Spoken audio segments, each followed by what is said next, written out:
You have a very special mind. Your mind is being honed right now. I'm hearing like honed like a weapon, but I don't like that word. It's not like a form of weaponization, but I think you at this time are learning that your mind is sharp. I'm getting this sharp mind, sharp like a sword. Your mind is like a sword or a needle. We're going to come back to the needle. Your mind is sharp and your mind is clever and your mind is very intuitive, and also I'm hearing the word inquisitive. I'm being drawn to my blue kyanite slate. So I think your mind and your voice are coming into connection at this time. Your voice is being activated at this time, but I'm also seeing like a whole foundational rearrangement. Like your foundation is being rearranged and reorganized and rebuilt at this time in order to truly strengthen the sword that you are, to strengthen your mind. You're learning that your mind is only one piece of the puzzle. And I think since you have such a strong and sharp mind, your mind kind of took over for a while. And, your mind is a weapon. Your mind can be used for good and it can be used for bad, whether that's against you or against other people.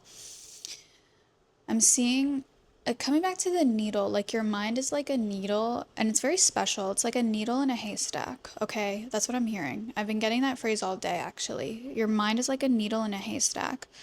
And that needle can come out to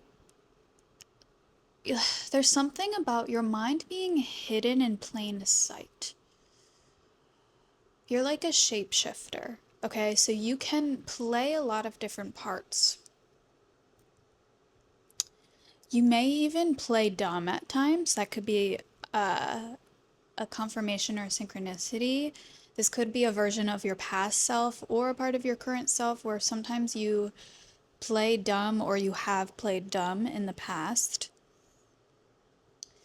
And I think this is because you may have just intuitively felt or actually known that people feared your mind, or you feared your own mind, okay?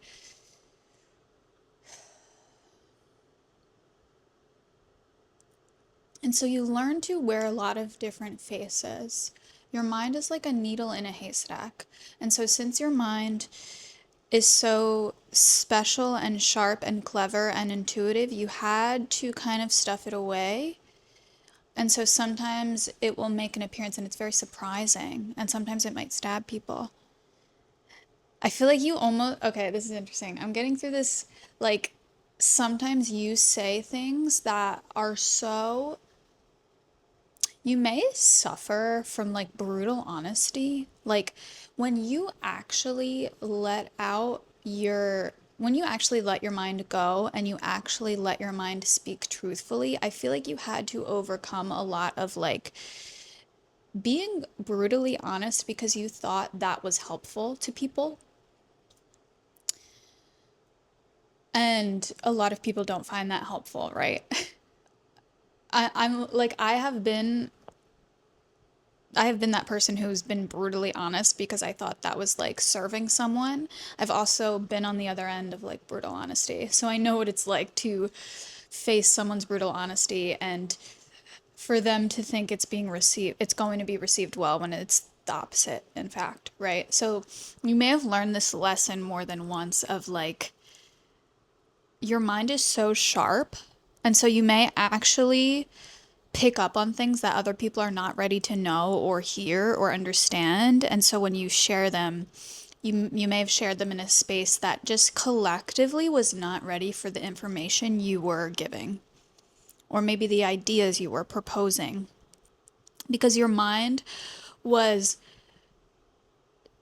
I don't want to say bigger or better than those spaces, but it was just on some other level or other frequency. Your mind was picking up on things that Okay, let me slow down. Your mind is so sharp. The sharpness of your mind is because you pick up on unseen patterns. Okay, so that's just a different level of intelligence. It's not to say it's better than like other types of intelligence, it's just a specific type of intelligence, right? So your mind is so sharp because of its abilities to capture the unseen, to see the unseen, right? And so, since there are a lot of other types of intelligence and there are a lot of other types of beings that do not operate in that way, the things you said in the past could have gotten you like actually into trouble, or they could have gotten people mad at you. That would be a confirmation for this message. But the reason this message is coming through is because your mind is being sharpened at this time and you're learning to use it for good. Okay, I'm coming back to the idea of the needle. Your mind isn't the needle. And think about needles. Needles can give life and needles can take life away. Needles can poison you. Needles can take your blood, they can take your life force. Needles can also infuse you with something healing. Needles can also heal you with acupuncture. They can heal you with tattoos. They can heal you through your own self-expression, right? And this is random, but I just feel like you're not a person who was ever afraid of needles. That's very specific. But you were never afraid of these. Okay, how do I phrase this? You were never afraid to be picked apart, I'm hearing, because you knew you could always. There was a part of you that could never be obscured or that could never be overshadowed. Oh, I'm getting like an emotional. Okay. I honestly think this message is coming through because you have gone through so much in your life that you have learned to sharpen your sword. You have learned like to peel back all of these other layers of who you thought you were, who other people thought you were, all these identities that have either come from ego, from shadow, all of these other identities that have come from other people's expectations and limitations. There's a shedding that's happening, and what's underneath this shedding is just the sword of you, the sword of your mind. Arya Stark could be very significant, okay? Dude, I love this message. Arya Stark could be very significant. If you've never seen Game of Thrones, look up her character. But Arya Stark has a sword called Needle, okay? Her story is very significant because after she goes through all this trauma, she learns to be hidden in plain sight, right? She learns to wear a lot of different identities. She actually learns to, right, she goes to that cult, the cult, it's like, she goes to train under the many-faced god or with the many-faced god, right? And it's that training is to like lose her identity, lose the shackles of her identity. And so she does. And she does that training. And she becomes blind. She becomes a beggar. She becomes to lose all of any attachments to her identity, to her identity as a Stark, and just any attachments that she has to the world. But this is like a death cult, right? So she has this sword called Needle that is of her family, of the Stark. family. Like, I think her dad gave it to her. Um, Jon Snow gave it to her. God, I need to rewatch Game of Thrones. And let me come back to like why this story is significant because I'm getting off track. I love Arya. Okay.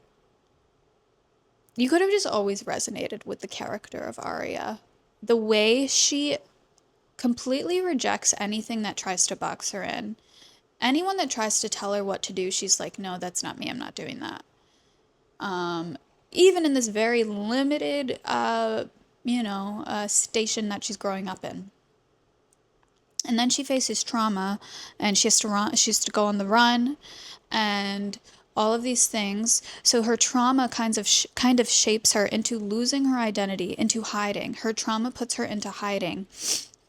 Her trauma puts her into a place where she is not safe to acknowledge her true identity. But people know her name. People know of her, right? People know the name Arya Stark, but she is constantly hiding in plain sight because she has like erased that identity from her being, from her embodied self. Oops. So there's something very significant about this story. How through your journey of hiding, through your journey of secret keeping, through your journey of wearing many faces, of shape shifting, of constantly moving through these identities because they were supposed to keep you safer than your true identity, than your true soul, you came to this point of knowing the truth, right? The sword of truth. Your mind is like a sword of truth. There's something about you that knows who you are deep down that you may not have known before. You may not have understood who you were before, but now you know who you are. Because in this peeling back of layers, in this moving through trauma, moving through the different identities, it became so clear to you, right? Because Arya, like, she always had this tie to her Stark lineage, no matter where she was. And when she finally came to the point where in the many-faced god, whatever, she was being trained to completely lose any leftover attachments to the Starks, she couldn't do it. She never got rid of her sword, Needle. She hid it, and then she got it back. And then she like re-embraced her Stark identity because she realized that if she were to completely let go of her identity, it would be an injustice. So, in a way, that training was so important for her story because it didn't teach her, even though the goal was to make her lose her identity, it didn't teach her to lose her identity. It led her to lose all of the blocks to her true identity, right? It led her to lose all of the blocks, all of like the unimportant things, and come back to the truth of like why her being a Stark is so important to her soul, right? Like that wolf energy, the north, the needle, right? Like this profound knowing of that it would be an injustice if she completely let go of her Stark lineage because she is a Stark and she survived. And everyone wanted the Starks dead, and most of the Starks did die, but she didn't, and she survived because she went through all this journey of all of these different identities. And she came back to the truth of if I lose that one last part of me that is still attached to my true soul, my true knowing, it would be an injustice to everyone, right? So there is something about you going through this really long journey of pulling back the curtains. I'm getting the song Aura by Lady Gaga. Listen to that song. But it's like pulling back anything that's overshadowing the truth of who you are. and you've finally gotten to this truth of who you are, and it's being formed into a sword, okay? It's being formed into a sword. And think about the swords in the tarot deck. The swords are the quickest suit in the deck. They move the quickest. It's like the quickest amount of time. So I feel like after this really long journey, you uncovered the sword of truth, and now that sword is shooting through the dark. I'm just getting like a sword just like piercing through all of the noise, piercing through the darkness, and everything that is light, everything that is love, everything that is abundant is being shown to you because you found this one morsel that was left within you, left within your soul, that is actually the only truth that matters. It's the truth that is bigger than all things, bigger than any external identity about you. It's that internal knowing, that internal identity that can never be taken away. Through all of the trauma, through all of the things you have been put through, there was a part of you that could never be taken away, right? And that's the most important part.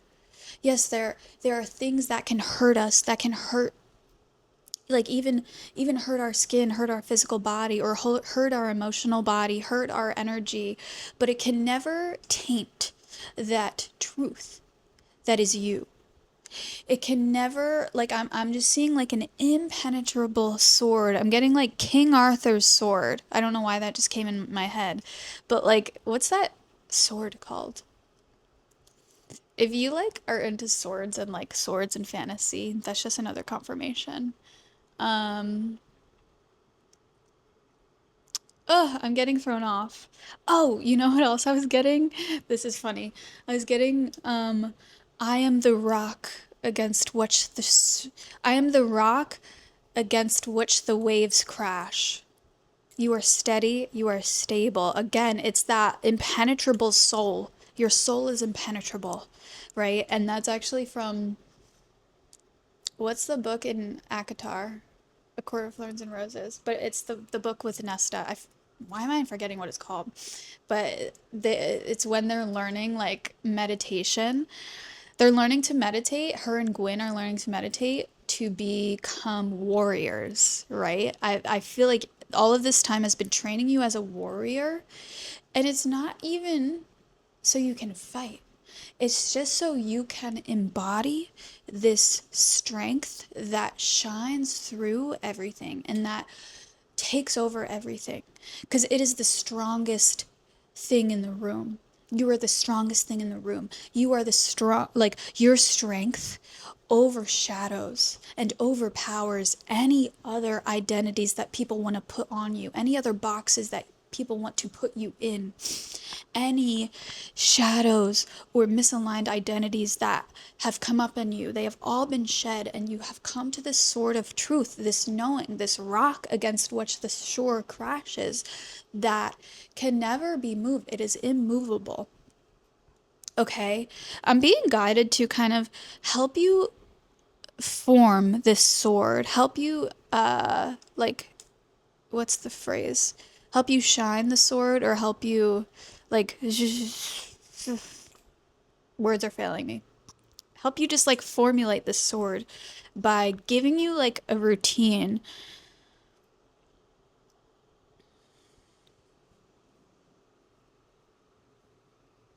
I feel like you're being guided deeper into yourself right now so you can see this sword in a clearer way, and you can get a better grip on it so that you can better utilize it. And this is really important if you are doing a lot of change and upheaval and release right now. If you're doing a lot of energetic release, and you're trying to welcome in a new chapter, this is really important to harness this sword, the sword that is you, the sword that is your deepest soul and your deepest strength, really honing what that really is, okay? Writing it down.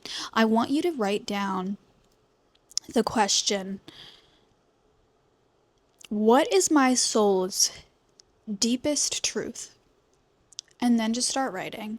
Just open up the channel in your mind and start writing, okay? And if it helps, if you are like really accustomed to free writing, you can imagine your third eye chakra, okay? Just imagine your indigo colored energy center right between your eyes and the center of your forehead, okay? Imagine that taking up your whole mind and letting it flow, letting that indigo light circle through your mind, through the space behind your eyes, okay? And just imagine that place opening up to new thoughts, to deeper ideas, to deeper knowing about your true self. Okay, and that is going to help you wield this sword in everyday life and take you to the life you want.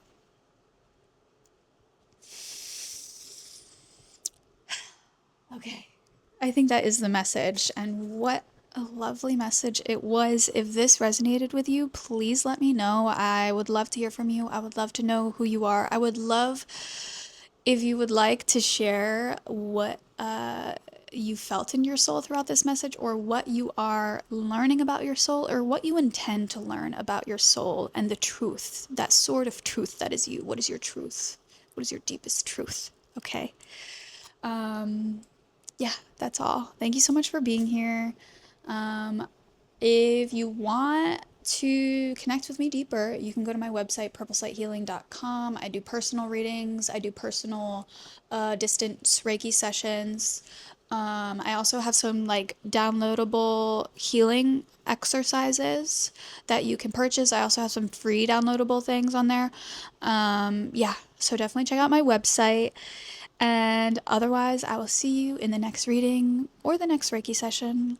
You know, we don't nail ourselves down here. We just let it flow. So, let it flow. I love you. I will see you soon. Mwah.